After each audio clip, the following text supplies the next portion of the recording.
Gravando, Estela, pode iniciar, por favor. Bom, novamente, boa noite a todos, boa noite a todas e a todes.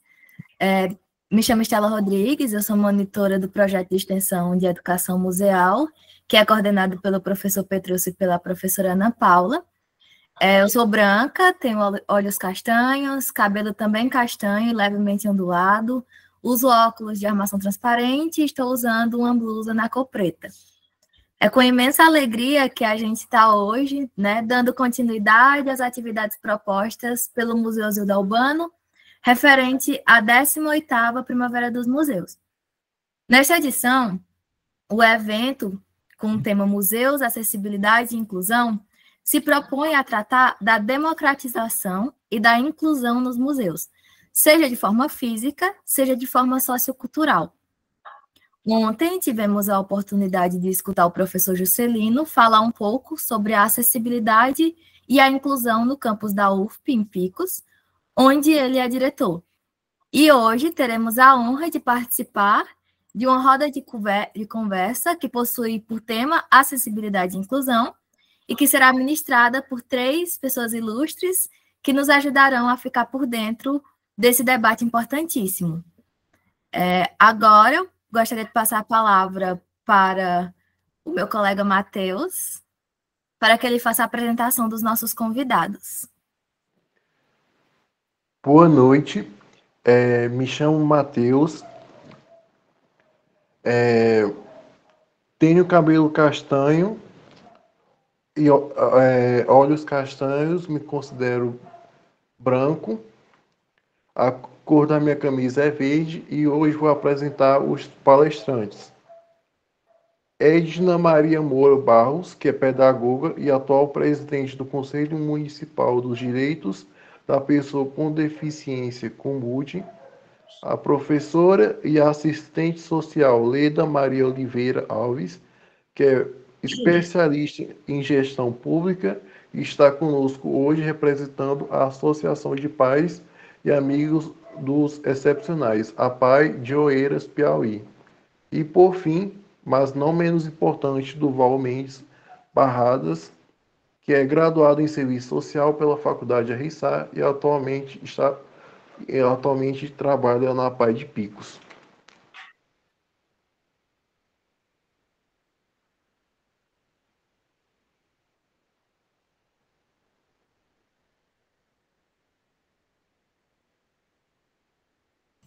Agora a gente passa a palavra para os palestrantes para dar início à nossa roda de conversa.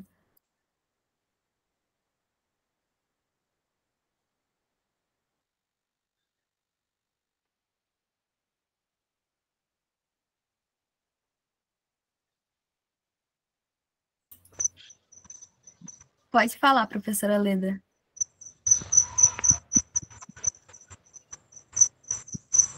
O microfone da senhora está ligado. Ok. Meu nome é Leda Alves, sou uma pessoa, me considero parda, né? Olhos castanhos escuros, cabelos castanho claro, com algumas mechas, né? Nesse momento, para vocês, estou vestindo uma blusinha preta com um terninho azul, né? Claro. Né?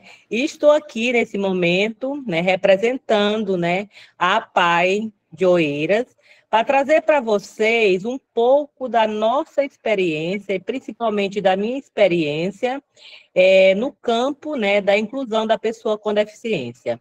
Há 28 anos trabalho nessa área, né? Sou assistente social, também graduada em letras português, né? Especialista em literatura, especialista em gestão pública, trabalhei muitos anos aí na faculdade RSA como professora do curso de serviço social, né? Então, assim, é uma vasta e aqui, né, sempre dentro da luta, né, dos movimentos sociais, a luta pelos direitos sociais, né, onde, principalmente das pessoas com deficiência, que essa é a minha luta, né, e a minha bandeira de luta dentro, né, que escolhida ou ela me escolheu, né, porque na verdade a gente não escolhe, é escolhida, né, para essas lutas e a gente abraça nessas lutas que surgem, né, para que a gente possa promover esse processo de inclusão. Então, assim, hoje, nesse convite que nos foi feito aqui, né, a gente queria, na realidade, não dar uma contribuição técnica, né, essas informações que são tão visíveis e tão exploradas hoje para todo dentro do mundo midiático, dentro da internet, nas redes sociais, as leis, nos direitos, né? Mas expressar um pouco aqui para vocês, né, a realidade, né, daqueles que vivem, né, que vivem essa situação, né? E aí essa é a proposta deste momento, né? Porque, assim, quando a gente fala, eu até me questiono e faço essa indagação a todos vocês, né? A gente está falando em inclusão no ano de 2024. Que, assim, os antagonismos, né, os contrários, ele só existe exclusão, né, quando não existe inclusão, né? Não existe. Então, não era para se estar falando mais em inclusão, de tanto que já se falou, já se questionou, já se lutou, já se construíram leis, né? Foram formuladas leis, legislações, estatutos, tudo o que se pudesse, né, em termos de lei, para amparar, para proteger e trazer à tona, né, esses direitos sociais das pessoas com deficiência.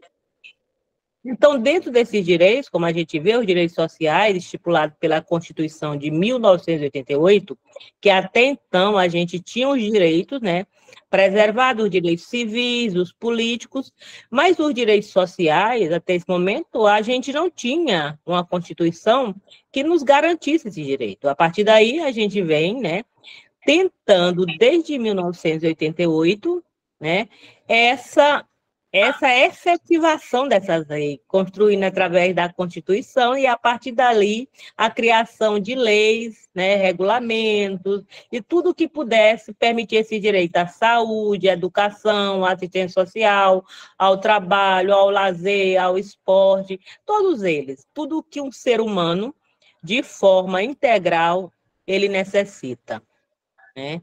Então, assim, o ser humano em si, né?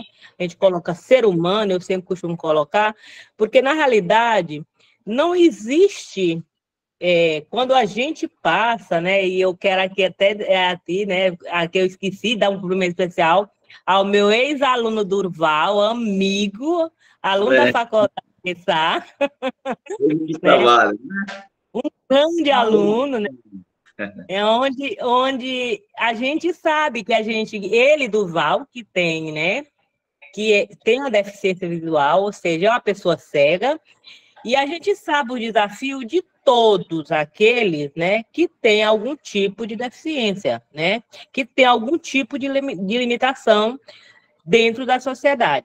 E esse é o momento de aqui a gente está, né, trazendo a nossa contribuição. Hoje, nós da Pai de Oeiras, né, a gente avançou dentro de um processo de construção em relação à saúde, né? É uma ONG, né? A Pai é uma ONG, é uma associação, terceiro setor, e a gente hoje conta com um centro especializado em reabilitação física e intelectual. E Picos, temos um C4, né, aí, né, que é privado, mas aqui o nosso C2 é na APAE, é numa ONG. Então, dentro dessa proposta, né, que se chama PPP, Parceria Público-Privado, que é uma privada sem fim lucrativo, no caso a nossa, a gente tem há 8 anos, né, ampliado mais os nossos atendimentos e também as condições para oferecer maiores oportunidades, né, a essas pessoas. E quanto à questão da inclusão, as APAES, elas já trabalham, né, que é um dos primeiros movimentos brasileiros, diga-se de passagem, a trabalhar essas questões. Por quê? A gente só tem um direito garantido, ou buscando uma legislação precisa, para qualquer uma das expressões da questão social, qualquer um dos setores sociais, seja ele qual for, que aí eu nem gosto de colocar essa questão de minorias, porque, na realidade, a minoria só mascara a grande maioria, né? Porque não é uma minoria, é uma maioria imensa de pessoas com deficiência no país. Em 2024, a gente agora se debruça numa realidade bem gritante da deficiência intelectual, que é, diferentemente, esse conceito que não é uma deficiência mental, como a questão do autismo, né? Vários outras síndromes, transtornos que têm, né, apavorado a sociedade brasileira como um todo. Então, assim, discutir aqui a inclusão, né, é discutir acesso a todos os tipos de necessidades, todas elas. Então, assim, para que a gente possa, né, como sociedade, como cidadão, como instituição, seja ela pública, privada, ela tem que estar se adequando a essa realidade. O nosso público, a nossa população, ela precisa, todos nós precisamos transitar de forma livre e democrática por todos os espaços. Então, assim, a gente tem tentado, ao longo desses anos, dessa caminhada, dessa trajetória, instigar, né, ao poder público, que é o responsável direto, né, é um dever de quem? Do Estado brasileiro. É um dever esse direito. E através do Estado representado pelo governo, pelos governantes que estão no momento, ou no passado, a todo tempo, dentro dos setores da sociedade, eleitos de forma democrática, né? Mas se não há uma pressão, não há uma participação da sociedade na construção dessas políticas públicas, elas jamais existiriam e jamais existirão. Então, assim, a gente fica muito feliz quando hoje a gente está num debate como esse, está num momento como esse, trazendo as informações e fazer esse chamamento. É louvável demais o museu está promovendo essa semana grandiosa, que eu chamo muito grandiosa, porque ela traz, né, para Picos e para o Vale do Sambito, né, toda essa microrregião, e aí trazendo as experiências do Vale do Rio Canindé, os 17 municípios que compõem aqui o Vale do Canindé, para que a gente possa estar juntos, né, discutindo, trocando experiências, precisando ver o que nós precisamos fazer, o que podemos mudar, porque a gente tem uma ideia de museu, quando se fala em museu, é como se fosse um passado. O museu inspira o passado.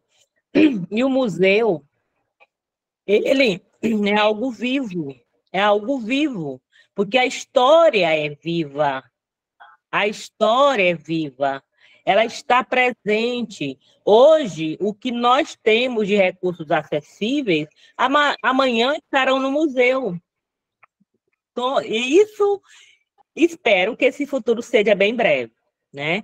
Então, aqui eu vou dando a minha fala, eu vou pedir ao Durval que coloque, se precisar alguma pergunta, alguma coisa, pode estar perguntando, né, que a gente está aqui para responder qualquer dúvida que vocês tiverem, e algum questionamento sobre o nosso trabalho, sobre a questão da acessibilidade mesmo como um todo, tá? Então, estamos aqui à disposição para que vocês possam estar perguntando. Bom, de minha parte, boa noite a todos, espero que estejam ouvindo bem o áudio, né?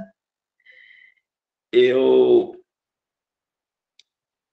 gostaria só sobre dois enfoques, assim, trabalhar essa questão da acessibilidade e na vertente, na égide do Estado, né? Que o Estado brasileiro, ele apreende o conceito de acessibilidade enquanto garantia de leis, programas, benefícios e ações com o qual ele possa retratar, sob a égide do direito, o acesso dessas pessoas com deficiência ao mínimo necessário para que sua vida possa ter uma melhoria na qualidade.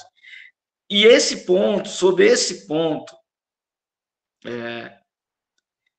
a gente pode recordar as inúmeras e inúmeras legislações que vêm desde a década de 80, eu não sei nem se antes da Constituição de 88, né, se anterior a isso, não já existia alguma normatização. Por exemplo, na minha área específica, que é a deficiência visual, em 1964 ainda, o Estado brasileiro reconhece a linguagem Braille como a linguagem oficial dos não videntes, né? Vamos chamar assim, não videntes, ou aqueles deficientes visuais e de baixa visão ou cegos.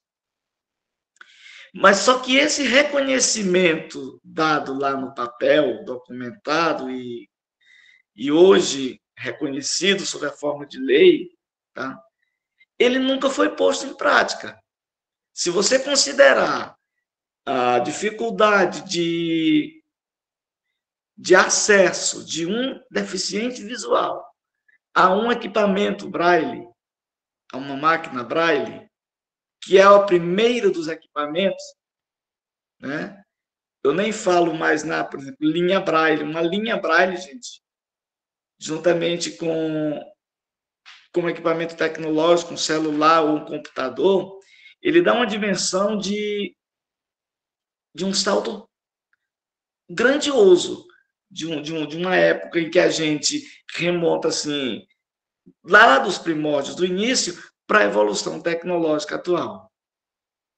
E, mesmo assim, o Estado não tem traduzido isso que legisla em políticas públicas assim concretas para que se tenha acesso direto. Falando da questão da cegueira, eu quero colocando isso em evidência, que também outras deficiências padecem da mesma necessidade. O outro foco que a gente gostaria de estruturar a nossa fala em relação aos conceitos do Estado é que todo o entendimento conceitual do Estado estrutura-se, o Estado brasileiro, e aí estrutura-se sobre a égide da normatização. Hoje, quando eu estava numa cidade da região próxima a Simplício Mendes, eu conversando também sobre a questão da acessibilidade, por conta do Setembro Verde, né? Estamos vivenciando, por conta do 21 de setembro, que é o Dia Nacional de Luta pela Inclusão da Pessoa com Deficiência. Eu dizia o seguinte, que a legislação brasileira ela não garante acessibilidade. Porque, para haver acessibilidade, não é só a ação do Estado.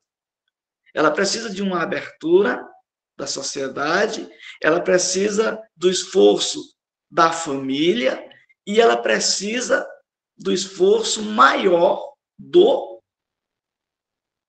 da pessoa com deficiência. Então,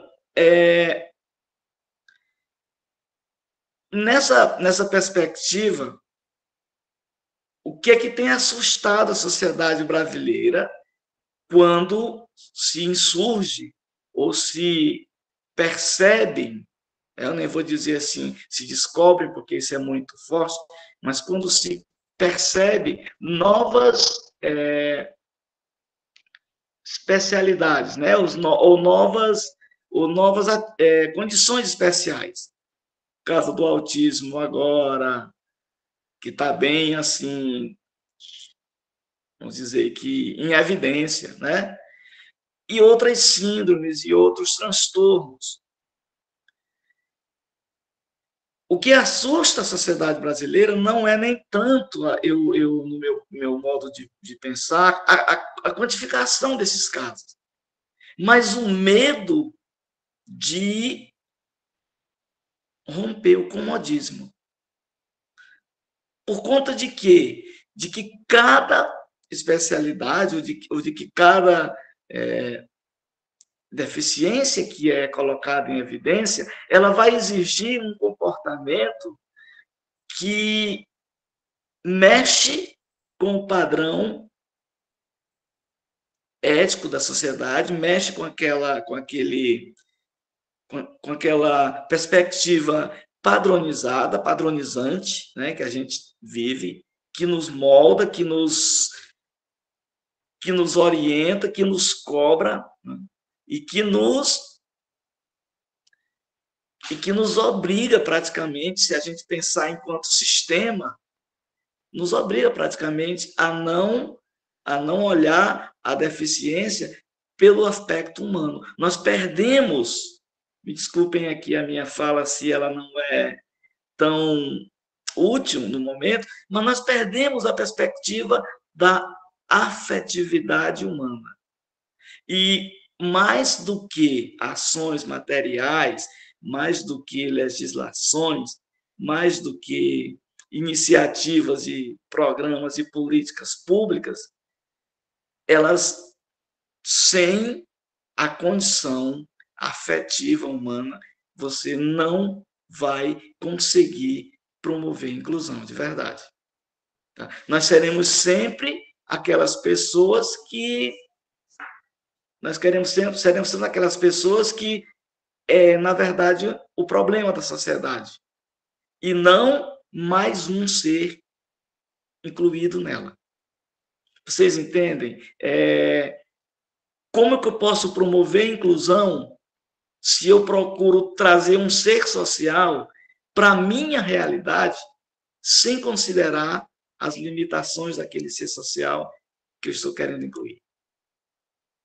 Então, os movimentos sociais, só para me concluir assim minha fala, como já bem descrita pela minha ex-professora e colega, Leda Alves, os movimentos sociais, eles antes da ação estatal, antes da ação legislativa, antes da ação mais materialista, que eu considero dentro dos movimentos sociais, ele se preocupa em preservar esse aspecto humanitário, humanístico. Tá? E essa afetividade é que faz com que os movimentos cuidadores de pessoas com deficiência, as ONGs, aqueles movimentos nascidos da sociedade, eles consigam resistir ao longo do tempo à avalanche de situações que procuram, vamos dizer assim, desconstruir, tá, esses movimentos tais. Então, o único caminho para essa promoção dessa inclusão de que a gente tanto sonha, que a gente tanto pensa, essa promoção dessa acessibilidade passa, antes de tudo, pela condição socioafetiva. Sem isso, nenhuma legislação, nenhuma política, nenhuma ação do Estado vai, de fato, trazer, ou mesmo da sociedade isoladamente, ou da família, vai trazer a acessibilidade e vai promover a inclusão social. Vocês me desculpem assim a minha fala é um pouco voltada para o aspecto humano, porque eu não penso na deficiência individual, mas eu penso naquela deficiência, naquela limitação que o ser deficiente vive na pele, no seu cotidiano, no dia a dia.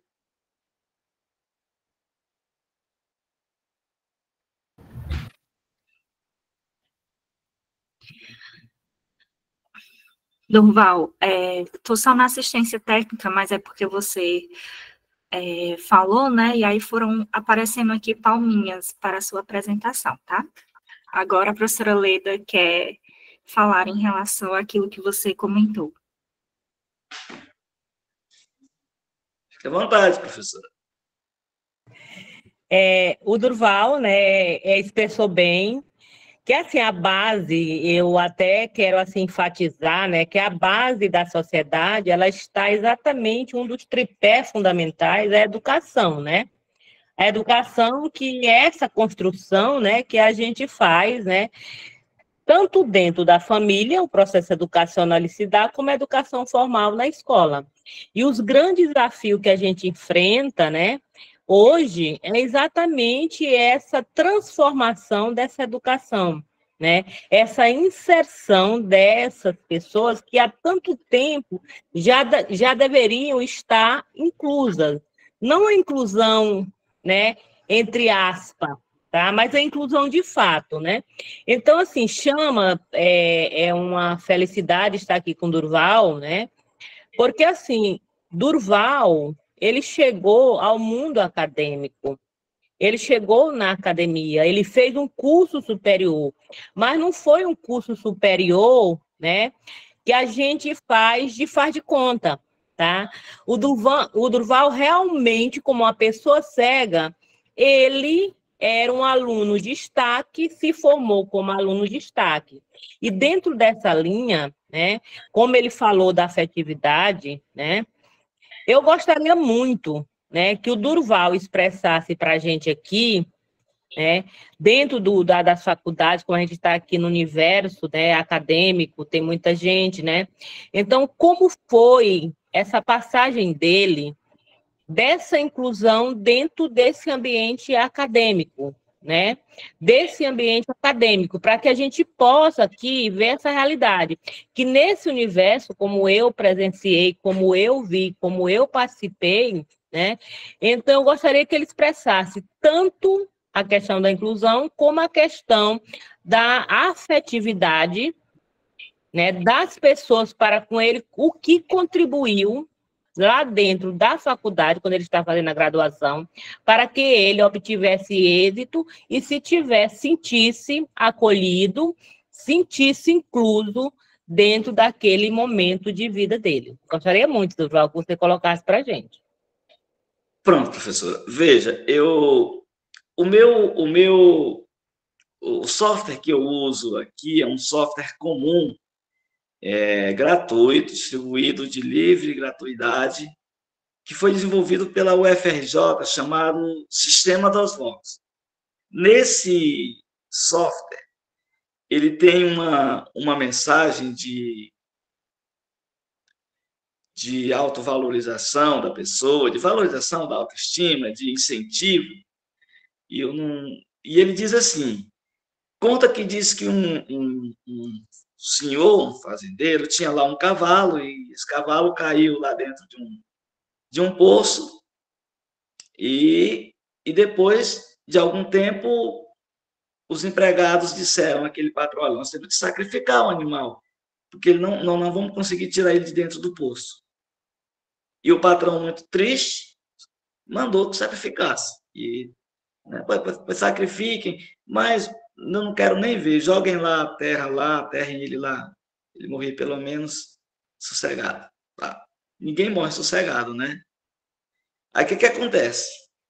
Eles começaram a jogar aquela terra dentro do poço.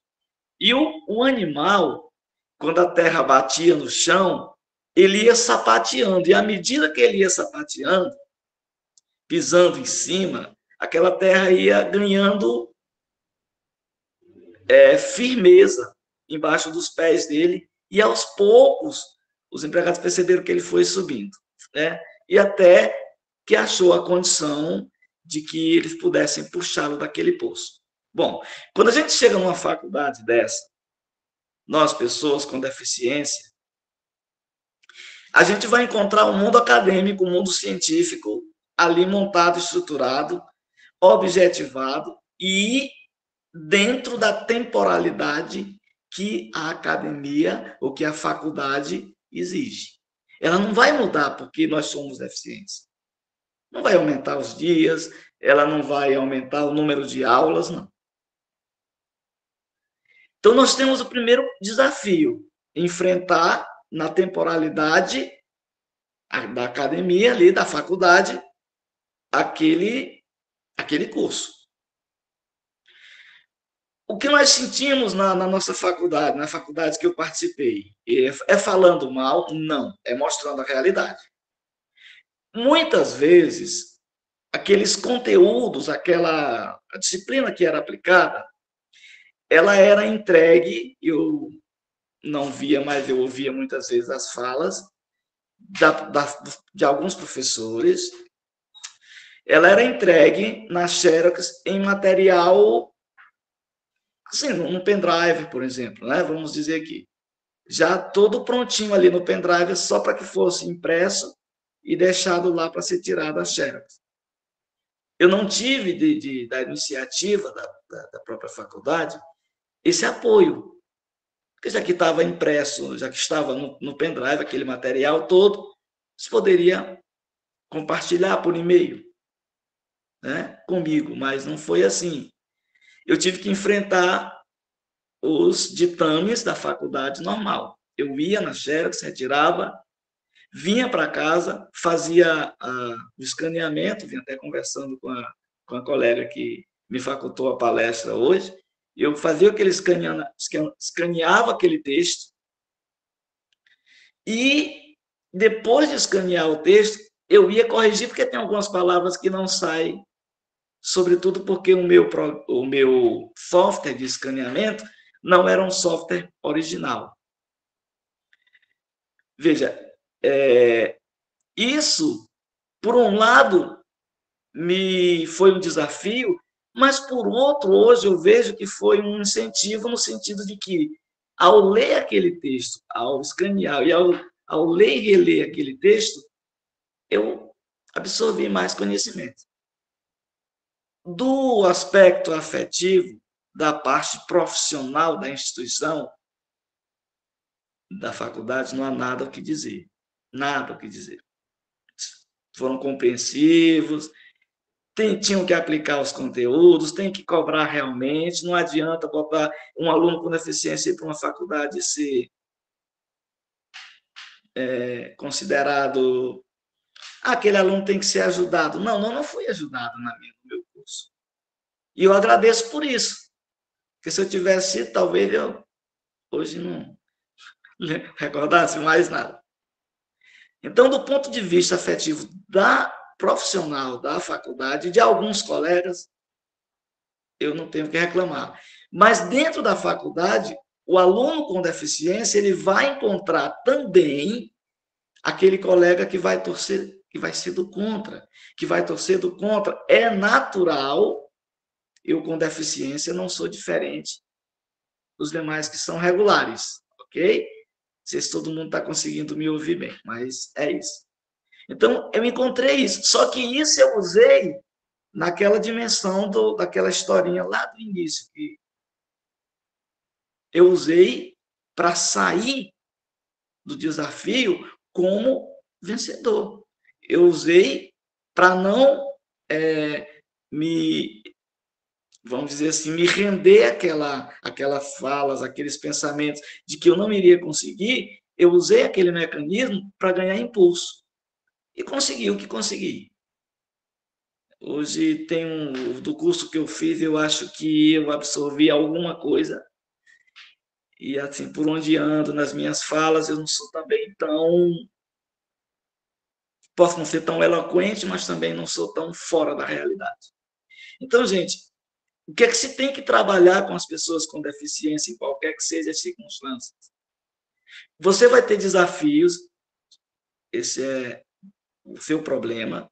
Você vai ter situações que lhe são inspiradoras, que lhe dão um reforço para que você consiga superá-las, mas também vão ter adversidades.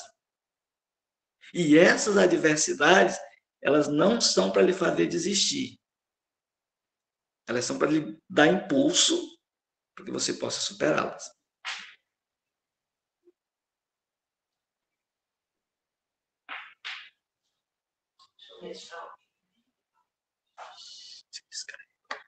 Será?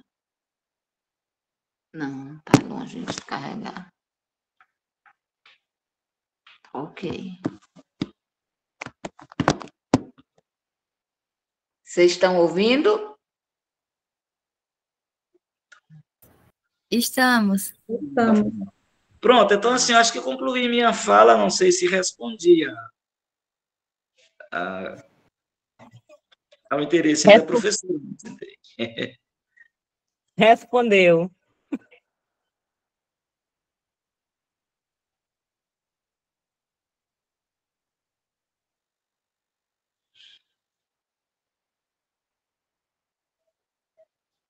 Edna, a senhora quer fazer essa fala agora?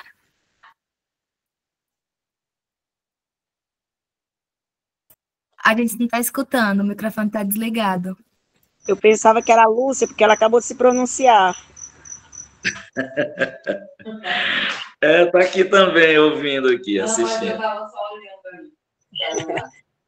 Bom, gente, boa noite. Sou a professora Edna, a atual presidente do Comude. Assumi recentemente uma tarefa complicada no meio de um doutorado, mas, enfim, é a missão que a gente tem. Eu sou branca, cabelos com mechas, mas um pouquinho mais clara, né? Longos os cabelos, sempre usei meus cabelos longos. Estou com a roupa preta, aqui ao fundo da minha fala aqui, eu estou rodeada de minhas plantas, que é a minha casa preferida, é o meu jardim, é onde eu passo a maior parte do meu tempo, quando eu não estou trabalhando ou fazendo outra atividade extra. Eu recebi aqui a missão para substituir a Dona Rosa, eu chamo ela carinhosamente de Dona Rosa. E aí, antes de iniciar a minha fala, eu gostaria de fazer aqui uma leitura do que ela deixou, a mensagem que ela deixou para ser lida, né, da Rosa, que é assistente social e é a secretária do Conselho Municipal da Pessoa com Deficiência aqui no Rio. Não. E a querida Lu, que também já foi presidente do Conselho, é uma grande liderança, atuante. Eu tenho pouco tempo, estou aprendendo com ela e com os demais integrantes. A Dona Rosa escreveu o seguinte, vou ler aqui. Levando-se em consideração o tema da 18ª edição da Primavera dos Museus, Museus, Acessibilidade e Inclusão, e também por estarmos vivendo duas campanhas relacionadas às pessoas com deficiência, Setembro Verde e Setembro Azul, nós que fazemos o Comude de Pix, o Conselho Municipal de Defesa dos Direitos da Pessoa com Deficiência, queremos registrar aqui nossa alegria pela escolha acertada. Continuando.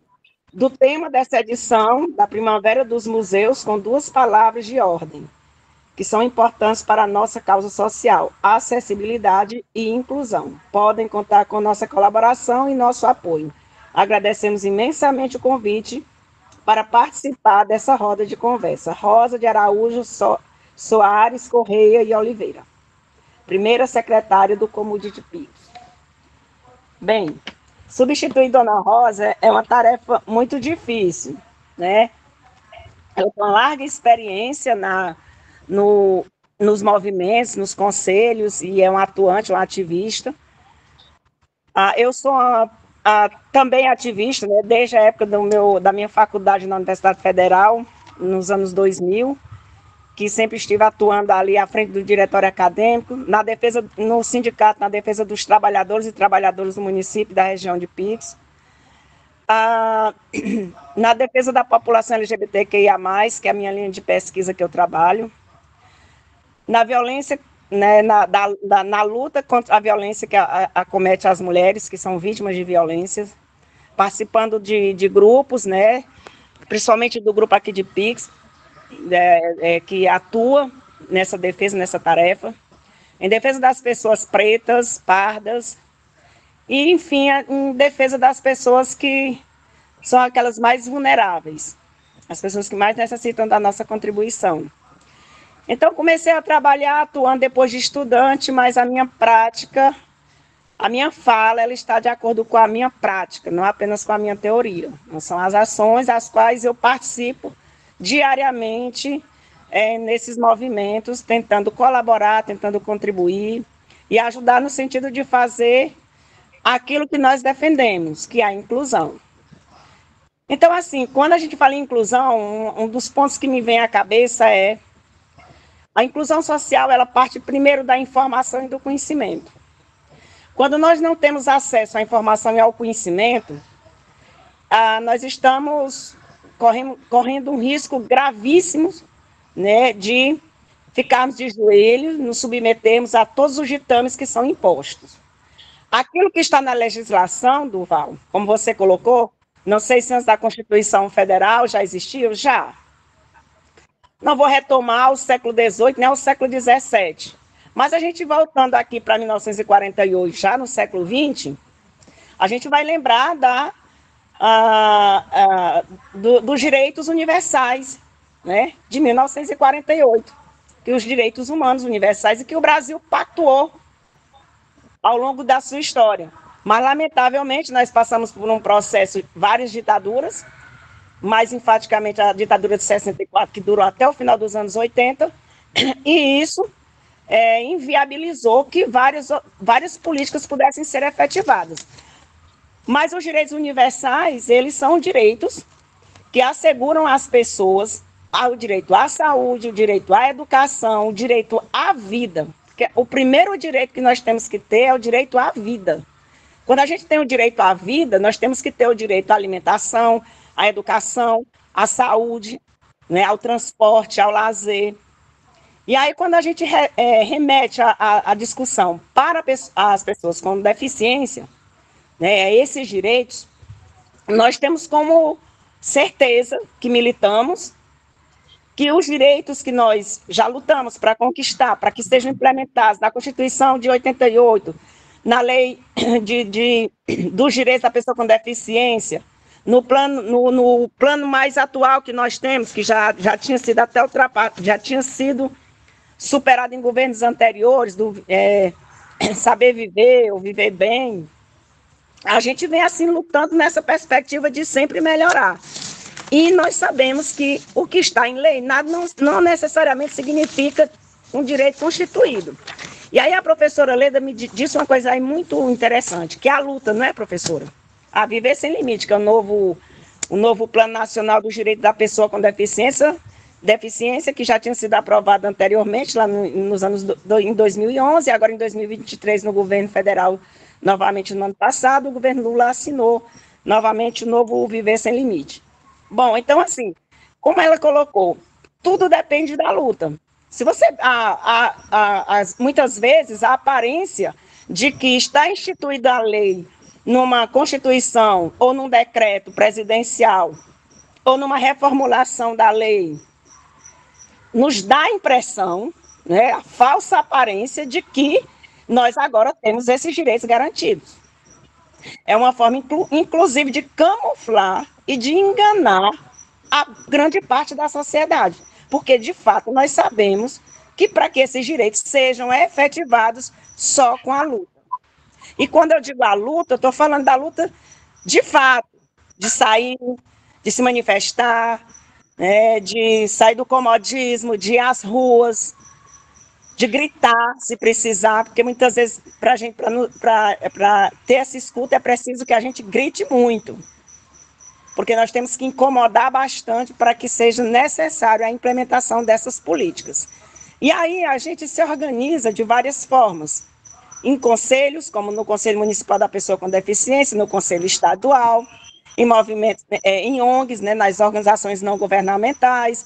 A gente se organiza em sindicatos que criam secretarias, a gente se organiza na escola, se organiza na universidade, a gente vai se organizando em grupo no sentido de fazermos uma discussão para que a gente possa estar atentos a tudo isso que está acontecendo, denunciar nos órgãos que são necessários essas denúncias para que, de fato, a gente possa lutar pelas políticas. A exemplo disso, eu lembro da audiência pública que nós realizamos agora em Pix, no mês de julho, com a finalidade de elaborarmos um plano de acessibilidade para o município de Pix.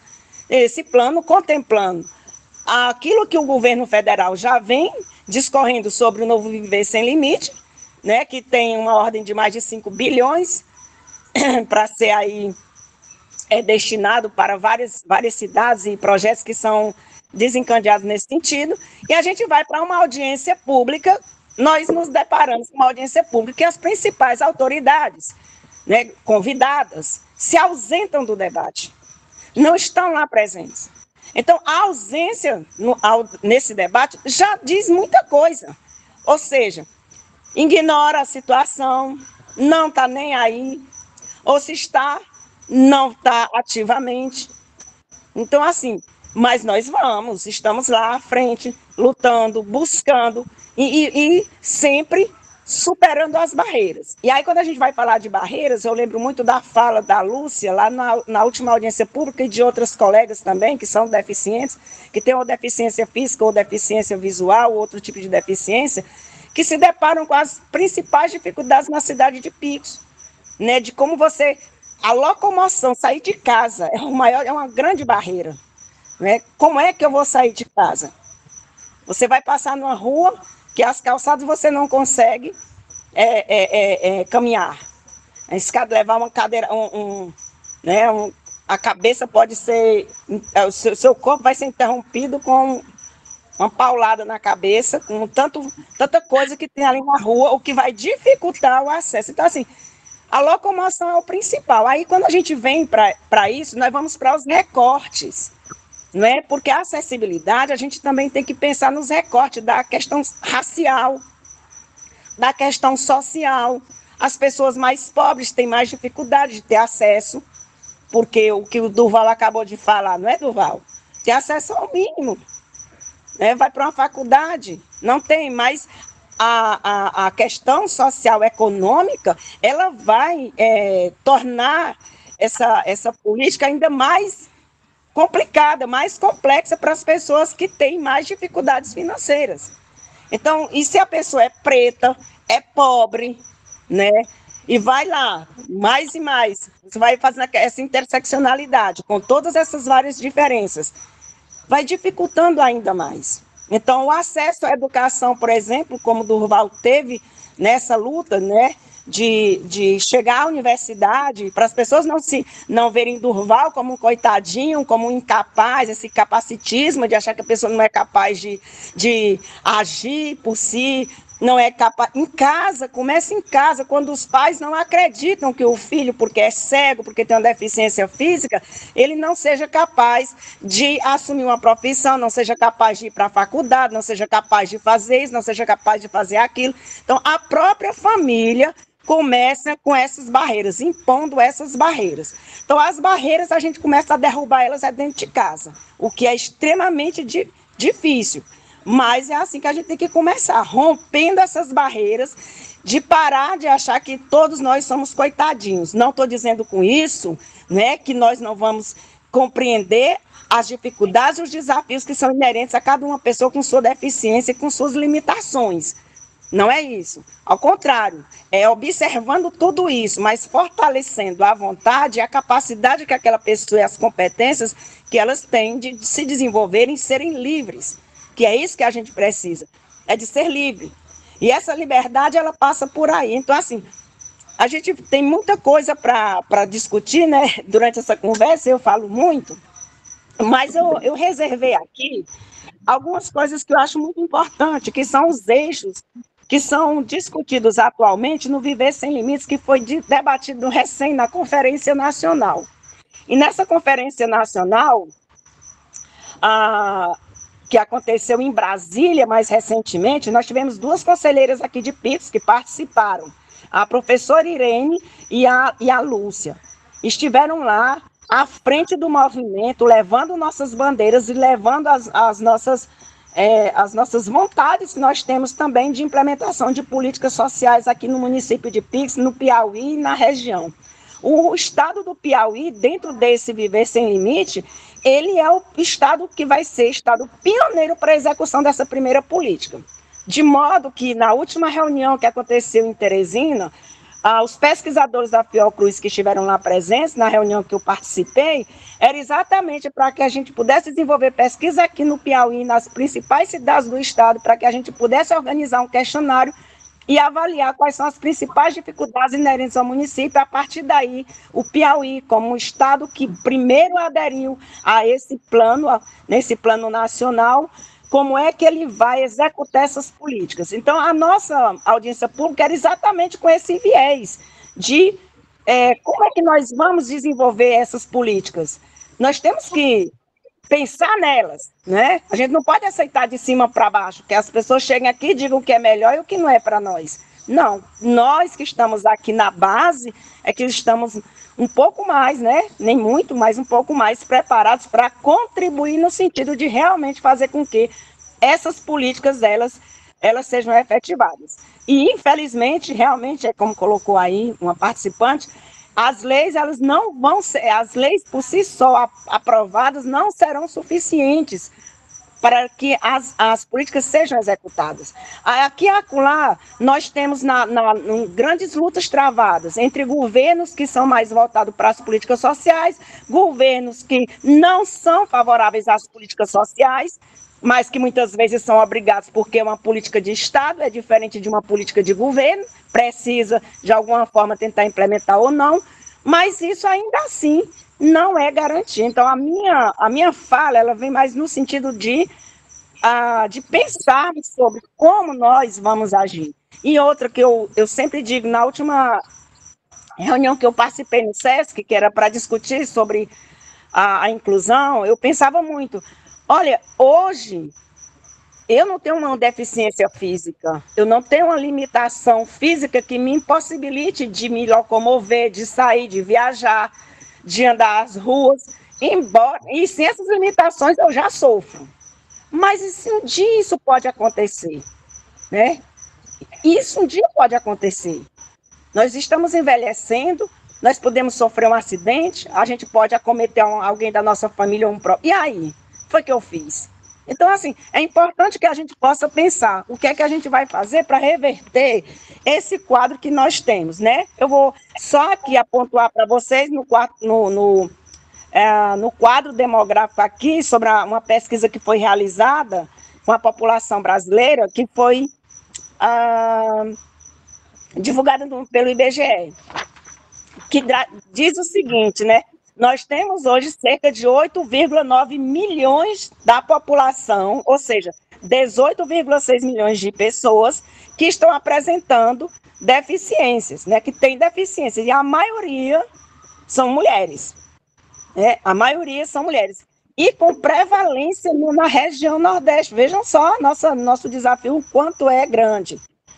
E entre pessoas pretas, nós temos 9,5%. Ou seja, e quando a gente passa para a faixa etária das pessoas, aí eu me remeti, né, a minha fala há pouco tempo, falando, nós temos 47,2% de pessoas com 60 anos ou mais que possuem algum tipo de deficiência. Então, nós temos um quadro, né, grande. E a pesquisa que foi realizada no Piauí em 2019, a Pesquisa Nacional de Saúde de 2019 no estado do Piauí, ela diz que nós temos 9,7% da população, sejam 308 mil pessoas com deficiência. É uma coisa gigantesca. E são dados que já estão desatualizados, de 2019, nós já estamos em 2024. Mas esse que eu citei longamente é de 2022, é um pouquinho mais atualizado. Mas aí a gente vai para o campo da educação, que foi o que o Durval vai pontuando, né? A taxa de analfabetismo maior. Onde é que se encontra? 5 vezes maior. Onde é que ela se encontra? As pessoas que têm algum tipo de deficiência, elas estão quase 5 vezes maior que a geral. Então, a conclusão do ensino básico para a pessoa com deficiência, ela ainda é um desafio. Como é que a gente vai fazer para incluir essa população que estuda na escola pública, ou que deveria estar na escola pública, ou se está na escola pública, não consegue avançar, que é o que nós temos, né, de grande problema nas escolas. A professora, a intérprete de Libras, que estava na audiência pública, que é professora do município, é muito atuante, ela inclusive pontuou, olha, Nós temos inúmeras dificuldades. Eu sou intérprete, eu tenho que passar, às vezes, uma manhã inteira para fazer esse trabalho. Eu precisava de mais outra pessoa. E o município não investiu em qualificação profissional. E o município tem recursos só para capacitação de profissionais nessa área. Não é a gente que tem só que individualmente, particularmente, ir, mas o próprio município deve desenvolver essas políticas. E a Câmara Municipal de Picos, ela aprovou, não é, a obrigatoriedade de ter intérprete de Libras nos espaços públicos, mas nem a Câmara Municipal que aprovou tem, né? Ela não conseguiu executar essa política pública. Ela que aprovou, quer dizer, aprova para dar aquele status, né, de que está avançando, criando aquela falsa aparência de que agora vai, está tudo certo. Mas na prática não, já temos mais de ano aprovada e a própria Casa Legislativa que aprovou coloca no YouTube o seu programa, as suas sessões, perdão, e não tem um intérprete. Como assim? Então, são essas questões que nós temos que analisar e avaliar, começando da nossa base, que é o nosso espaço principal. Eu vou encerrar minha fala, porque senão eu não vou parar. Então, gente, obrigada. Eu deixo para os questionamentos e para as perguntas. Desculpa se eu já falei. É sinal que tem muita coisa a dizer, e aí mostrar para a gente. Muito bom. Consegue me ouvir? Estou ouvindo. Dá certo, Felipe. Pronto. Primeiro, eu gostaria de me autodescrever, né? Assim como meus colegas fizeram. Meu nome é Felipe, sou um dos integrantes do projeto. Tenho cabelo castanho escuro ondulado, a cor do olho castanho escuro também, me considero branco, e estou vestindo uma camisa polo, né, social, da cor vinho. Primeiramente, quero agradecer, né, em nome do projeto, a professora Edna, a professora Leda, e ao senhor Durval, pelas considerações sobre o tema, né, por despejar tanto conhecimento aqui para nós. Né, e agora a gente vai abrir para o público fazer perguntas, comentários, observações. Tá bom? Podem ser feitas pelo chat ou pelo abrir o microfone e falar. Ok?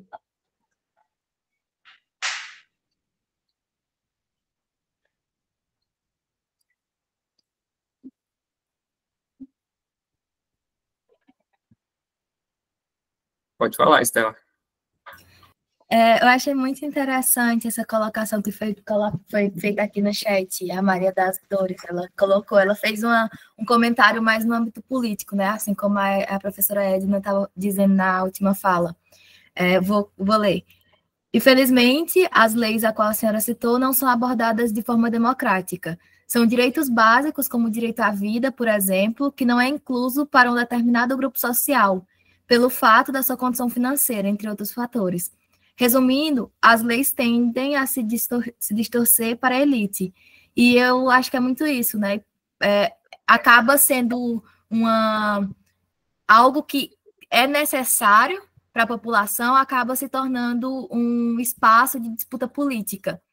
E, por exemplo, nesse período agora de eleições, eu não estou acompanhando muito bem as eleições aqui em Picos, mas eu acredito que em Picos, em vários lugares do Brasil, os políticos podem estar usando dessa pauta para se eleger, mas quando são colocados no poder, né, no espaço, na prefeitura, acabam esquecendo. E aí é muito triste, eu acredito que é muito essa questão da informação também, que deveria ser uma coisa mais disseminada, e a população deveria pressionar mais os políticos, as figuras de autoridade, para melhorar nessa questão.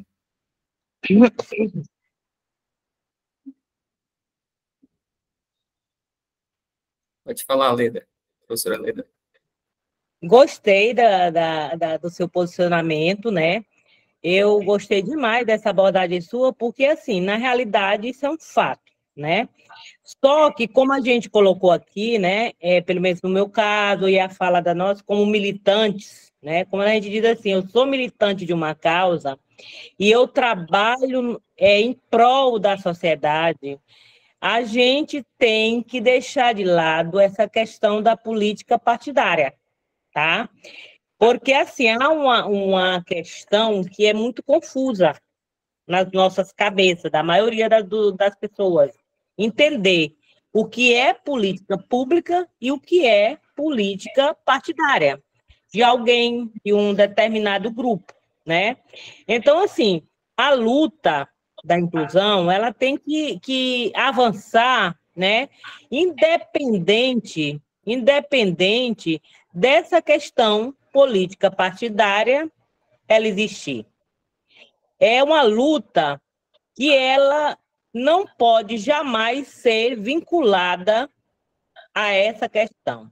E eu digo para você, porque eu já dentro do movimento, dentro não só aqui, porque eu estudei na Federal do Maranhão, militando, né, nas trincheiras mesmo, na década de 80, né, onde era efervescência estava, né, política para a mudança e tudo, até que culminou com a Constituição, a Constituinte, todo aquele processo, né, onde, na realidade, a gente estava sempre, e o Maranhão, né, naquela época que eu estive lá fazendo serviço social, era já bem mais em termos de como eu posso dizer, a questão de revolucionário, um pensamento mais revolucionário em relação às expressões da questão social, né? Tanto é que, naquela época, o curso de serviço social no Piauí estava iniciando, quando o Maranhão já estava com uma carreira, né, já estava com uma longa jornada, já com várias turmas.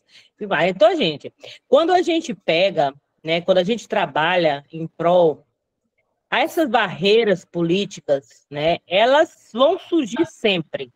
Sempre vai ter abordagem, sempre vai ter alguém. E como o Brasil fica-se conhecido no Brasil que tudo tem um preço, ou seja, a gente assim, eu tenho que apoiar, eu tenho que defender uma bandeira, eu tenho que correr atrás do meu deputado, do meu prefeito, do meu vereador, e aí eu esqueço o objetivo principal. Porque qualquer uma das expressões, e aqui nós estamos falando a pessoa com deficiência, ela transcende a isso. Tanto é que, vamos dizer, a Paz de Oeiras tem 28 anos. Nesse período de 28 anos, várias décadas, já quantos gestores públicos já passaram? Quantos presidentes já passaram? Quantos governadores já passaram? Quantos prefeitos já passaram? E as pessoas com deficiência, elas estão aí. E elas vão continuar existindo. Elas vão estar precisando de um apoio. Vão estar precisando de serviços. Então, a gente não pode fechar os olhos para essa realidade. E o que tem acontecido no Brasil há bastante tempo é esse desmonte dos movimentos, a tentativa de desmonte dos movimentos sociais, das associações, de toda a sociedade civil organizada, né, que tem, né, tentado, a duras penas, vencer o próprio sistema, né, que é implantado.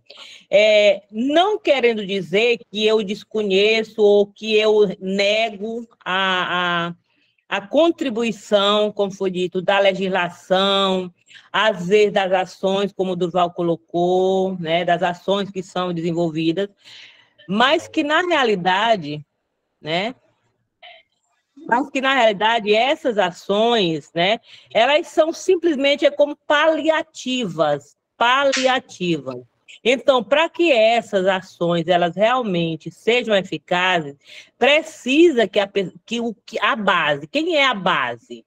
É a sociedade civil organizada, somos nós, que a gente esteja trabalhando com elas e não dormindo, não cochilando.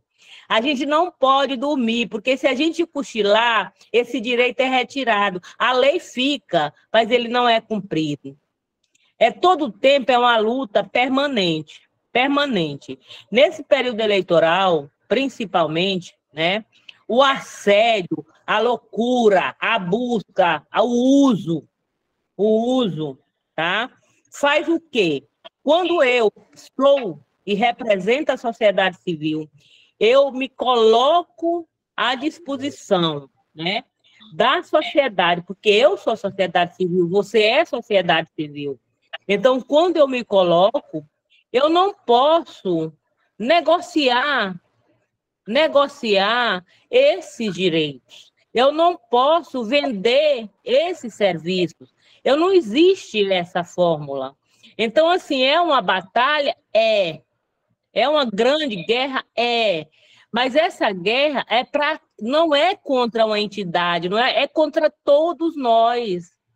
Porque a partir do momento que eu silencio qualquer organização, né, qualquer associação, qualquer comude, ou esse mesmo comude, que eu também sou conselheira, esse comude, ele é montado. A sociedade civil que está ali representando a sociedade civil, são pessoas ligadas a uma facção, ou um partido político, ou uma sigla partidária, e defendem o interesse de A ou B, ela não está representando a sociedade civil daquela categoria. E é isso que foi montado, está sendo, que é a maior parte do país. Então, assim, acordemos para essa realidade. Fácil não é, Parreira enfrenta, é odiada, é massacrada. Há também a questão que a gente tem agora, nos últimos tempos, nesses últimos momentos, nesses últimos anos, né? A questão desse boom, vamos dizer, boom do autismo, boom dos transtornos, boom. E aí, o que tem se passado com isso? Há uma busca desenfreada por serviço. E tudo isso virou o quê? Comércio. Todo mundo corre atrás do diagnóstico. As pessoas não são representadas por elas, são pelo CID que as representam. Para ir buscar seus direitos através de uma política pública que dá acesso a esse direito, sem que haja realmente uma avaliação, que é isso que está na realidade se buscando, essa avaliação biopsicossocial, ou seja, o ser humano de forma integral. Eu não posso avaliar o indivíduo só pelo CID que ele representa, mas por todo o contexto. É lógico que uma pessoa que nasce na zona urbana, que tem uma deficiência, ele é diferente o meio social e as necessidades diferentes da pessoa que mora na zona rural. Então, assim, são questões, são minúcias dessas pessoas que precisam ser vistas, E que esses serviços que são disponibilizados, né, que a gente está tentando, né, lutando para que ele se fortaleça no Estado, que no Estado do Piauí tinha pouquíssimos serviços. E olha que a política do Viver Sem Limite é de 2012, né? Então, o Piauí, o nosso Estado do Piauí, em 2024, tem 5 centros de reabilitação no Estado inteiro. 5. Então, nós precisamos avançar, nós precisamos criar, precisamos insistir com que lutar para que esses gestores eles possam promover, ajudar, contribuir, porque tudo é tripartite, é União, Estado e município. Não adianta o Ministério da Saúde, a União, habilitar pelo SUS, se o Estado não dá contrapartida, se o município não dá contrapartida, se o município não está engajado nessa luta, nenhuma política pública brasileira é de uma esfera só. São das 3 esferas, responsabilidade das 3 esferas. E vocês sabem, eu acho que todos aqui sabem disso. Então, tem que se pegar nas mãos, juntar força, sociedade civil, as 3 esferas, o empresariado com a sua responsabilidade, que ele tem que buscar a responsabilidade social do empresariado, que é o segundo setor, que ele se torna omisso, obrigado por a lei, algumas das empresas contratam aquela cotinha de pessoa com deficiência só para cumprir a lei. Então, assim, são questões relevantes e que, se a gente não estiver atento, a gente não vai conseguir o nosso objetivo de promover, de fato, essa inclusão. Então, aqui o museu, quando ele promove, junto com a Universidade Federal, vocês que estão aqui promovendo o evento, é maravilhoso. Por quê? Porque aí, nesse momento, a junção, né, de uma universidade pública com um setor privado, tá? Juntos, trabalhando em prol de avançar. É um espaço, mas é a partir de um espaço que se consegue avançar. Hoje é o museu, amanhã é outro setor e assim se caminha. Agora, o museu, todos que compõem, a federal, a estadual, o Piauí, as faculdades, as privadas e particulares, elas têm que abraçar a causa. Elas têm que levar essa discussão, mas não só discutir, promover, incentivar aos alunos, ensinar como lutar. Ensinar como lutar. Que hoje a luta se passa só na rede social. Mas, no fundo, é só para postar algo bonito que eu estou defendendo. A maioria delas, quando é no real, no concreto, cadê? Eles não conhecem por que lutar. Por que lutar? A quem vai beneficiar isso? Foi dito uma frase que eu sempre costumo colocar pela colega, que ela disse assim, e eu sempre coloco, a gente tem uma cultura de achar que a pessoa com deficiência é aquela que nasce com ela. E a gente sabe que a pessoa com deficiência, ela não só nasce, ela se torna a qualquer instante. Tá? E aí a gente só vai ser guerreiro dessa luta quando chega na minha porta.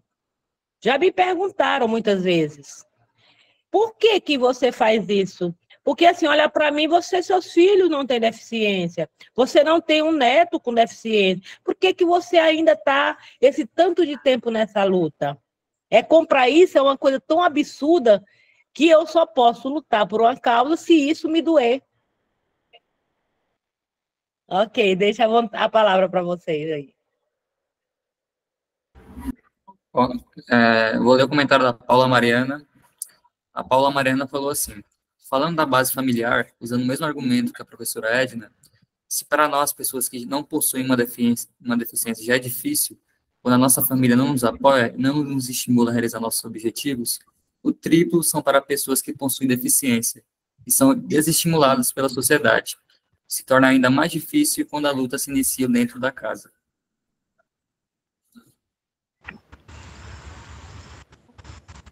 É complexo, né? Isso toca muito as pessoas. É um ponto que eu sempre vejo como essencial na discussão, de levar informação e reforçar as famílias a necessidade de incentivar, de contribuir, de ajudar a pessoa a lutar para sair daquela situação, para que ela possa vencer todos os desafios, porque são enormes, para quem já não tem uma deficiência, e para quem tem, torna-se ainda, né? E essas outras barreiras que a gente vai encontrar na rua, o Durval até disse assim, olha, tem a questão socioafetiva, nós precisamos também, né, nos sentir movidos sentimentalmente pelas questões que a gente está lutando. Então, se você pensa que o Estado vai realizar uma determinada ação, daqui a pouco vai fazer rampa em todas as calçadas vão ficar todas niveladas, vai ter rampa, vai ter a passarela disso, daquilo, um local para estacionar, que é quem pensa até os locais que tem para estacionamento, para uma pessoa com deficiência, quando você olha, tem uma moto de alguém, tem um carro de outra pessoa atravessada, né, com a cultura, a educação de muitas pessoas que dificultam. Então, se em casa a gente não conseguir receber esse apoio, a rua está complicada. Então, o desafio é dobrado, porque é em casa e depois você vai ter que partir para todos esses enfrentamentos. E também eu quero aqui fazer um adendo em relação à questão sobre a política de governo e política de Estado, né? A política de governo está atrelada aí a um partido político ou a um governante, e que quando sai daquele poder, temporariamente, aquela política ela já é esvaziada, e aí o outro que entra já vem com outras questões. Mas esse é um grande problema que nós temos que para enfrentar, porque precisamos de política de Estado. Independente de quem vai assumir a legislatura, né, o poder, a presidência, ou o governo, ou a prefeitura, a política de Estado ela tem que ser implementada, porque nós já estamos trabalhando com verbas, né, que possivelmente poderemos ver essas políticas executadas. E outra questão, realmente, em época de campanha, muitos candidatos, né, apoiam essa bandeira, levantam essa bandeira, mas atos simples, como a audiência pública, se fazem ausente, muitas vezes sem nem justificar. Atos simples, como uma manifestação na rua, também não. Ou então, uma manifestação no sentido de ir lá para suas redes sociais e fazer, né, alguma declaração, fazer algum, né, levantar alguma bandeira nesse sentido, sem ser em época apenas de eleição, realmente é um grande problema. E cabe a cada um observar nesses discursos o que é que realmente a gente pode aproveitar disso, né? Qual a intenção real das pessoas que enfatizam isso? O que é que eles já fizeram? Eu começo a assim, mas o que você já fez? Você que já esteve lá, fez o quê então? Nós já aprovamos projetos, mas não foram executados porque não tinha recurso, porque chegou ali a administração, esbarrou, e tal e tal. Sim, mas só aprovar e deixar na gaveta também não vai resolver muita coisa. E é nessa perspectiva que a gente precisa da informação, do conhecimento, da conscientização que a gente vai mudar. E aí eu aposto muito nessa nova geração que está sempre atenta às redes sociais, né, antenada com as realidades, para que vocês possam assumir amanhã ou depois essa tarefa que, por exemplo, hoje eu estou atuando. E a pergunta também me faz, Edna, você não tem deficiência? E daí? Eu estou vendo o país cheio de problemas. Vim de uma família que teve que sofrer muito para conseguir estudar, foi tudo muito difícil. Eu sei a dificuldade que é para ter acesso a uma educação de qualidade, para ter acesso a um transporte. Eu sei o que significa isso na real. E aí, isso me constrange, isso me deixa mal, porque eu me vejo hoje com uma situação um pouco melhor, e aí eu vou virar as costas. Meu passado, vou olhar para trás e nada daquilo valeu? Não, eu penso o contrário. Eu penso que a partir dessa concepção de vida e de mundo que a gente vai construindo, que nós não podemos perder de vista o presente e o futuro, né? Porque é isso que a gente vai ajudar a construir uma sociedade melhor. E eu acredito, assim, que é possível, que a gente vai superando cada vez mais. Agora é preciso né, que todos nós aqui, esse grupo de mais de 70 pessoas, se fortaleçam para esse pensamento, que possam, né, proferir em outros locais, sabe, levar realmente, sentir, se sensibilizar, se sentir no lugar do outro. Se você não consegue se sentir no lugar do outro, você é incapaz de fazer qualquer coisa por uma pessoa, pode ser seu pai, sua mãe, seu irmão. Você vai passar e fazer de conta que não existe. Então, é sentir na pele, ainda, por exemplo, eu não sou preta, então eu não sei o que é sofrer o preconceito racial, porque eu não sou preta. Eu sou sensível a quem sofre esse preconceito desgraçado, porque eu não vejo cor da pele, barreira para que a pessoa sofra isso ou aquilo. E ninguém deve sofrer por essas limitações ou por essas diferenças, que as diferenças não é para excluir, é para incluir, para tornar o país melhor e mais civilizado. É isso.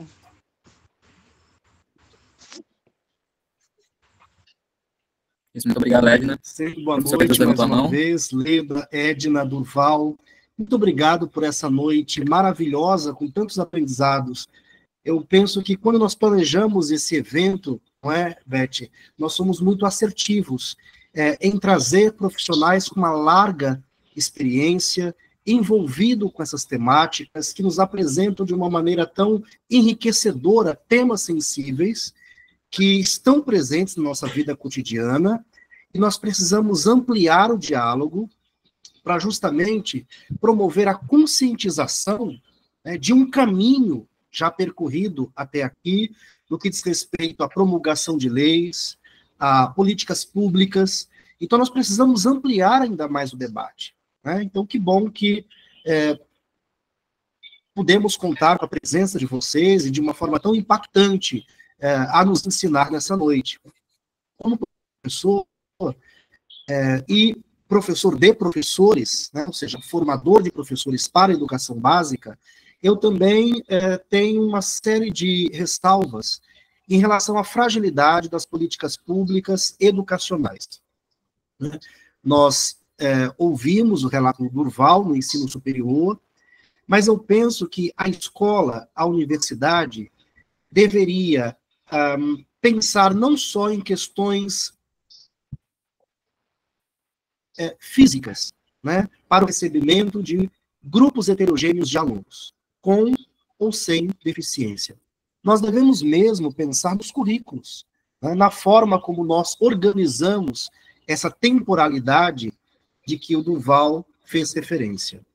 Mas pensando na educação básica, especificamente, o que eu observo, sinceramente, até agora, é a oferta pelos estados, pelo governo federal, de muitos cursos de capacitação de professores no campo da educação inclusiva, né? E professores interessados em fazê-los, né? Então, nós temos uma grande quantidade de professores que, de fato, empenham-se em se especializar, né, compreender e assumir uma prática mais eficiente em relação a essa heterogeneidade, a esse público heterogêneo que chega na educação básica, na escola pública. Mas são cursos muito teóricos, extremamente superficiais. Eu mesmo já fiz alguns deles. São cursos que ficam no campo da categorização, do que chamamos de deficiência, ou da tipificação de sujeitos, e nós sabemos que todo tipo de padronização do ser humano gera sofrimentos, né? As escolas sempre pensam, quando elaboram seus currículos discursivos, num aluno ideal, num professor ideal. Muitas teorias de aprendizagem, elas também partem desse pressuposto. Não existe um aluno ideal, um professor ideal, porque nós somos dotados de singularidades, de particularidades, com ou sem deficiência, né? Então, eu penso que essas políticas públicas, elas deveriam gerar cursos, especializações mais efetivas para os professores, e não tão superficiais. E uma outra questão grave que eu observo na educação básica é a grande quantidade, primeiro, profissionais que ainda não sabem o que fazer com as diferentes deficiências, com as diferentes necessidades educacionais, com esse público heterogêneo. Nós sabemos que os professores dão aulas nas escolas com baixos salários, uma infraestrutura precária, salas de recurso com poucos materiais para atender às demandas que chegam, e também salas de recurso superlotadas.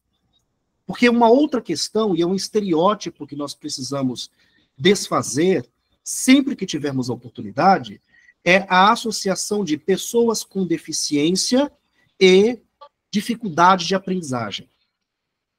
Porque muitas vezes nós encontramos isso nas escolas. O professor envia para a sala de recursos não estudantes com deficiência, mas estudantes com necessidades de aprendizagem.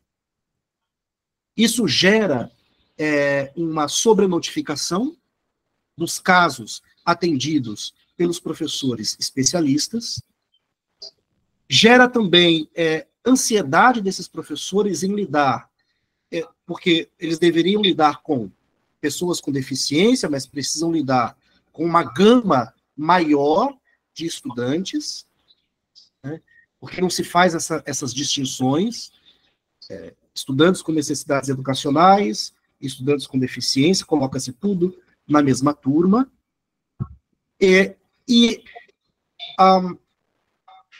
todos esses elementos, todos esses aspectos agravam a qualidade do atendimento, né? Porque nós sabemos que no contraturno, esses especialistas fazem atendimentos específicos. Que todos estudam regularmente, mas no contraturno há atendimentos específicos. Dentro dessa proposta de atendimentos específicos, é que nós vemos uma demanda exaustiva para esses profissionais, de um lado, e do outro lado, a carência de cursos mais sólidos, mais consistentes, né, que pudessem capacitar, de fato, os professores para atuar.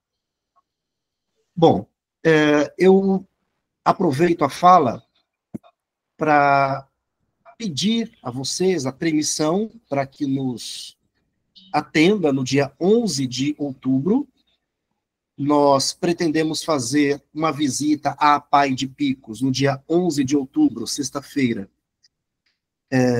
pela manhã, e à tarde uma visita na APAE de Oeiras. E eu tenho certeza que, se pudermos atender, será extremamente enriquecedor para que nós possamos, não é, Beth, junto aos alunos, porque é uma outra questão que é muito importante dizer. Essa exposição, assim como a exposição passada, ela é feita a várias mãos.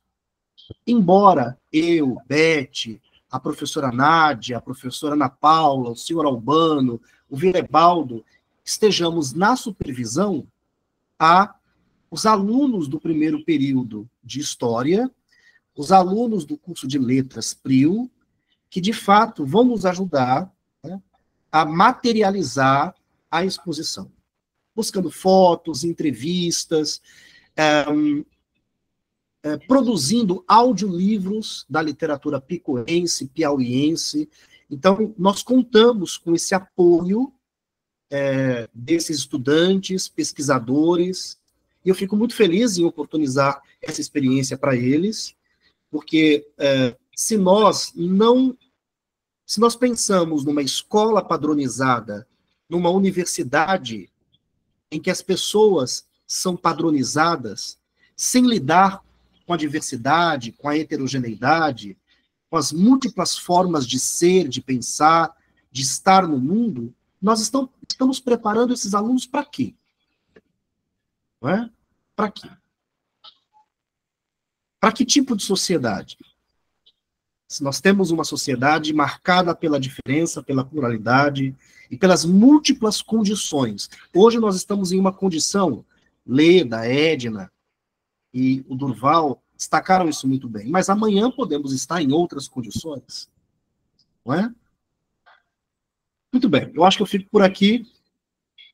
Muito obrigado pela presença, e eu espero que possa aceitar a nossa visita no dia 11 de outubro, de manhã, na APAE de Picos, e à tarde, na APAE de Oeiras. Eu tive de mudar, Beth, do dia 4 para o dia 11, porque dia 4 é feriado.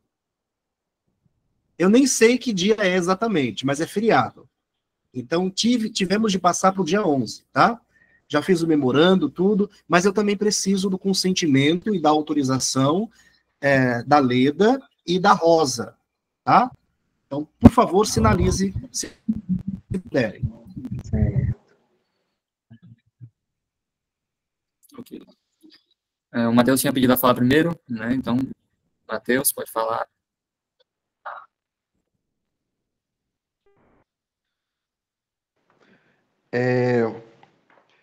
Eu vou ler aqui um comentário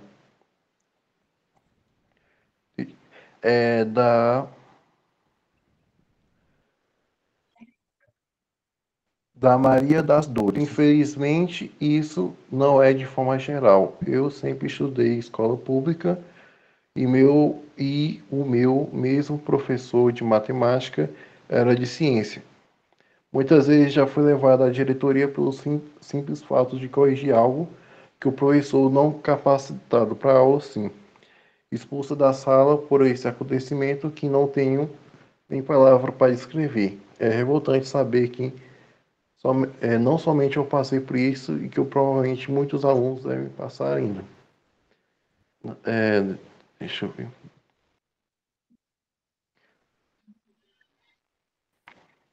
Outro. Outro aqui. Na verdade, da mesa dela. Na verdade, os pais ainda estão estagnando no cabresto, principalmente em cidades pequenas. Os eleitores.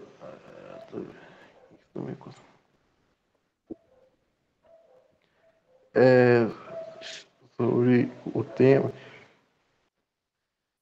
Aqui. O do tema aqui, da Paula Mariana. Falando da base familiar, usando o mesmo argumento que a professora Edna, se para nós, pessoas que não possuem deficiência, já é difícil, para a nossa família não nos apoia e não nos estimula a realizar nossos objetivos. Matheus, Tá bom, então, desculpa. Obrigado, Matheus. Maria dos Remédios, a Beth. Pode falar, dona Beth. O que eu quero dizer para vocês é que eu estou muito feliz, certo, por essa oportunidade de contar com pessoas maravilhosas que ajudaram, né, a realizar esse evento, um evento dessa grandiosidade, né? Então, aqui eu deixo a gratidão a Matheus, a Felipe, Estela, Petrúcio, Ana Paula, Edna, Durval, né, Ileda, a professora Nádia, que nos ajudou também, a todas as pessoas que contribuíram e tornaram possível esse evento. E eu quero dizer também, gente, que eu aprendi, quando o museu, junto com a universidade, abraçaram essa 18ª Primavera, nós fomos muito felizes. Por quê? Porque foi uma oportunidade de aprendermos coisas grandiosas, né? Que com as atividades que a gente realiza, a gente acaba deixando de lado.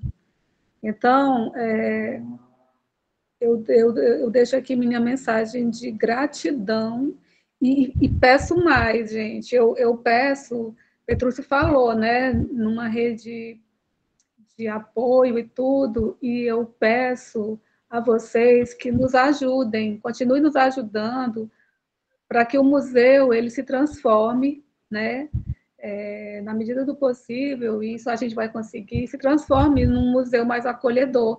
Então, a gente vai precisar dos conselhos de vocês, certamente, né? Então, eu deixo aqui o meu pedido, e que aprendi muito, e que a principal coisa, como eu ouvi aqui, é a questão da afetividade. Se você não tiver, para você poder enxergar o que acontece de verdade, porque você só consegue enxergar, né, com os olhos do coração, e isso é muito importante. E eu fico muito grata. Essa a minha mensagem, gratidão a todos vocês. Muito obrigado, Beth. A Leda levantou a mão, professora Leda. Antes, se eu pudesse, só assim, gente, colocar o seguinte, seria interessante, nesse projeto de visitar as APAES, você está com, acho que Leda está como presidente da APAES de Oeiras, né? Mas aqui a presidente da APAES de Picos seria a senhora Janaíne Marques. E seria interessante, assim, porque a gente fica lisonjeado com a visita, né, vocês, mas seria interessante também esse intercâmbio com ela, para que a gente tivesse mesmo uma data bem assertiva e que desse bons frutos, né, essa visita, certo? Então, assim, eu me preocupo para que não possa ter nenhum incômodo da parte de nenhum dos participantes e nem também com relação à questão institucional. Então, se vocês, do projeto, puderem entrar em contato ou quiser que a gente faça a mediação desse contato com a presidente de lá da APAE de Picos, antes de agendar mesmo uma data bem para esse encontro, para essa participação, certo? Durval, você lembrou muito bem. E a gente já tinha entrado em contato com a Janaíne, certo? E aí ela não nos respondeu mais. Eu acho que deve ter acontecido alguma coisa, mas a gente vai reforçar esse convite também, da participação dela. Né? Obrigada por você lembrar. É porque na sexta-feira, na APAE, geralmente não tem, a gente faz um trabalho fora de visita às escolas. Então, geralmente, os alunos, eles não estão na APAE na sexta-feira. Aí, por isso que é bom falar com antecedência, porque se não tiver outra data durante a semana, segunda, terça, quarta ou quinta, ela tem que se programar para isso. Se programar para levar os alunos no dia de sexta na APAE, porque toda sexta-feira é o dia que é liberado aos professores que façam assim visita nas escolas regulares. Então, nós não temos aula com os nossos alunos dia de sexta. E também quando acontecem reuniões com funcionários, com professores, em geral, aí sim nós nos reunimos dia de sexta, mas com os alunos não tem, só se ela organizar, certo? Desculpa aí eu entrando aqui dentro da reunião. Você é sempre bem-vinda, viu, Lúcia? Sim, posso falar? Pode, com certeza. Quanto à APAE de Oeiras, a gente, né, estará muito honrado, vai ficar muito honrado com a visita de vocês, né? O nosso horário de funcionamento, né, é das 7 da manhã ao meio-dia. E aí, porque funciona tanto o centro como a escola, né? Então, temos horário de 7 ao meio-dia, das 13 às 18 horas. Né? Na parte da tarde é o funcionamento só clínico, mas eu acho interessantíssimo, porque nesse momento vocês vão estar conhecendo que os nossos assistidos são da rede regular, municipal, estadual, né? E os próprios alunos que estão na rede, na nossa escola também fazem a AE, tá? Que são na rede, fazem na APAE e estudam na rede regular. Então, é um momento. E eu quero até dar uma sugestão, né? Porque é uma tarde, né, que vocês vão para lá, chegar cedo e a gente poderia, porque eu poderia estar vendo a possibilidade de, antes de chegar até a APAE, a gente fosse, o grupo, conhecer o museu em Oeiras, tá? Porque aí a gente vai estar dando oportunidade aos alunos de conhecer duas realidades, né? Né, o museu com administração pública, né? E outro, que vocês já estão aí com a administração privada, para poder eles também terem essa noção e bater esse contraponto na hora das discussões que vocês terão futuramente. E depois é uma visita rápida ao museu e a gente volta para a APAE, já que lá funciona até às 18 horas. E aí a gente volta para a APAE, é uma sugestão. Eu poderia estar agendando. Vocês, assim quiserem. Sugestão anotada, né? Né, Beth? Maravilha, viu? Maravilhosa sugestão. Estela levantou a mão. Pode falar, Estela. Isso. Só para finalizar, né? Só para reiterar mais uma vez a fala do professor Petrucci a respeito de como isso sempre volta à educação, né? Que a gente vê que a educação é sempre a raiz. E uma problemática estrutural como é essa, sempre acaba voltando à educação e a forma como está acontecendo lá atualmente, né? Não vou falar tudo, porque o professor Petrucci ele já deixou bem claro, e é algo que eu penso que deve ser feito a longo prazo, né? Por isso que deve começar na educação básica, e aí, de certa forma, recorrendo ao currículo na graduação dos professores que estão em formação. Mas o que a gente pode fazer a curto prazo, né, que eu acredito, é justamente essa disseminação de informação, como a gente está fazendo aqui agora, em conjunto com a Leda, com o Durval, com a Edna, que inclusive agradeço bastante, e também por meio da exposição que a gente vai montar no museu e vai abrir em novembro, eu acredito que vai ser de grande ajuda. É isso, mais uma vez, obrigada. Foi uma noite de um compartilhamento de muitas informações preciosas e experiências. E é isso. Obrigado, Estela. A Maria Eduarda levantou a mão. Pode comentar, Maria Eduarda.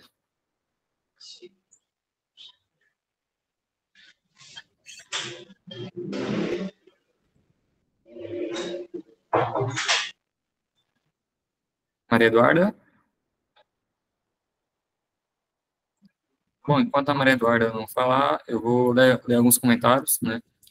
O comentário para o Durval, da Ariadne.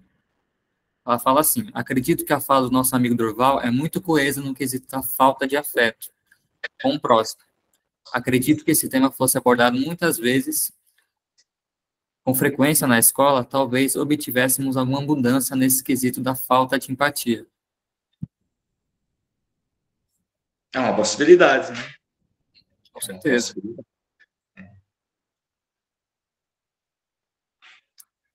Então, a Marisa Lima ficou muito interessada na ideia do museu, né? Bom, creio que é isso.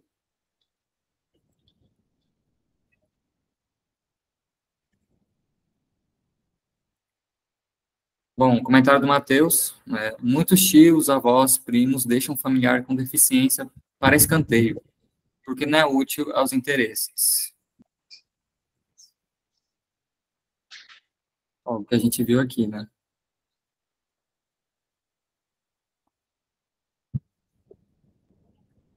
Bom, já que acabou, tem mais um comentário. Então, eu queria agradecer, em nome do projeto, em nome de todos os participantes do projeto, né?